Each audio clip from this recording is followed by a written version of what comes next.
the whole concept of congealed learning. How are you trying to apply all of this in a work setting? When I first got to the bank as an employee, because I consulted with them for about 2.5, 3 years before they hired me full-time. So when I got into the department, I had some trainers that worked in the department, and nice people, they were great people. And I wanted to test out the power of behavior.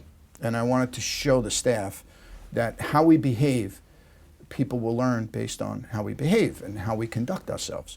Because the first thing I needed to do was have our department become the model in the bank. We needed to be learners. We needed to walk around saying, here's the latest book I'm reading. We needed to be walking around saying, boy, when I grow up, I want to be like you. So we had to be that model to all employees to say, we are practicing all the things that we're preaching and asking you to be.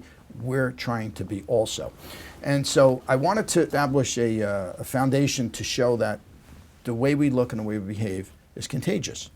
So I decided to buy a vacuum, and I brought a vacuum to work. And the people in my department were whispering, because I'm new to the bank, and they're like, he bought a vacuum. Doesn't he know that we have a cleaning service? But I knew what I was doing. So I had this vacuum. I bought it from Walmart. It was cordless, and it was and I had to find a plug, and they were like looking at me, and I'm like, where can I plug this in? So someone come up to me, and they said, you know, we have a cleaning service. And I said, I know, but you know, I take pride in my classroom, and sometimes they do not clean at the level that I would want it to be cleaned at. So I'm going to vacuum my classrooms. So they're like, okay. So that first day I vacuumed the classroom, and the two trainers, and I guess they had a corner of my eye, they're walking by the door, and they're looking at me. Now I know they're talking about me. They're saying, this guy's out of his mind. So it was about a week or so that I'm vacuuming. Every day I would vacuum. I moved the chairs, I'd vacuum. One of the trainers come up to me and said, how long are you going to be with this vacuum?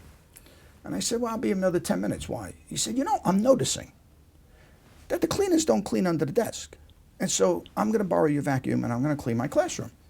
I said, sure. So he borrowed the vacuum, and now every day it was me and this trainer. We were vacuuming our classrooms.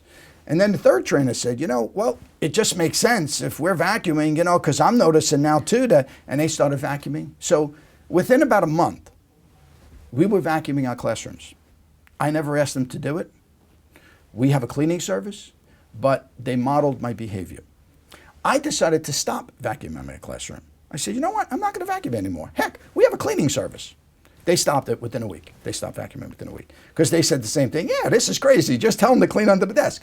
So that story resonates that if you're going to create positive thinkers and you're going to be a leader and a manager, we hear it all the time. You got to walk the walk and all that. But it's so important that if you want to create learners, then you have to be a learner. And what I found just being a consultant, many of the learning departments and training departments, they kind of think they know it all.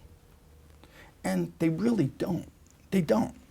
They know a little bit, but compared to what there is to learn, we know very little. And so I have to be a learner. And if I'm going to promote people to read, then I need to be reading a book every day. And when someone says, well, what are you reading right now? Well, I'm reading Habits. It's a book on habits I just got.